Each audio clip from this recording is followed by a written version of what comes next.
છેલ્લા 2 દિવસથી રાજ્યમાં મિની વાવાઝોડા જેવી પરિસ્થિતિ છે અને ખાસ કરીને ખેડૂતો ભારે પાયમાલ થયા છે। અલગ અલગ જગ્યાના દ્રશ્યો આપ જોઈ રહ્યા છો। ફૂંકાયો ભારે પવન અને વરસ્યો કમોસમી વરસાદ। પરિણામે આવ્યું કે પાકને નુકસાન થતા ખેડૂત ફરી બન્યો લાચાર। બોટાદમાં મિની વાવાઝોડા સાથે વરસ્યો હતો વરસાદ, જેને લઈ કેરી, ચીકુ સહિતના બાગાયતી પાકને નુકસાન થયું। ખેડૂતોનું કહેવું છે કે સરકાર સહાય આપે તો હવે તે નવો પાક લઈ શકે। આવી જ સ્થિતિ સર્જાઈ છે અમરેલી જિલ્લામાં। અલગ અલગ દ્રશ્યો આપ જુઓ।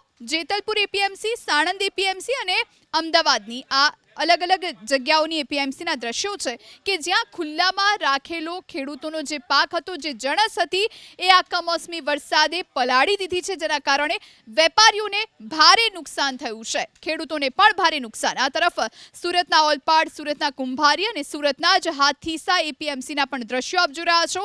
અને જ્યાં ગ્રામ્ય વિસ્તારોના દ્રશ્યો, જ્યાં ખેડૂતોને પાક લેવાનો સમય હતો અથવા તો પાક લઈ લીધો હતો પરંતુ ખુલ્લામાં પડ્યો, જેના કારણે કમોસમી વરસાદે દશા બેસાડી દીધી છે।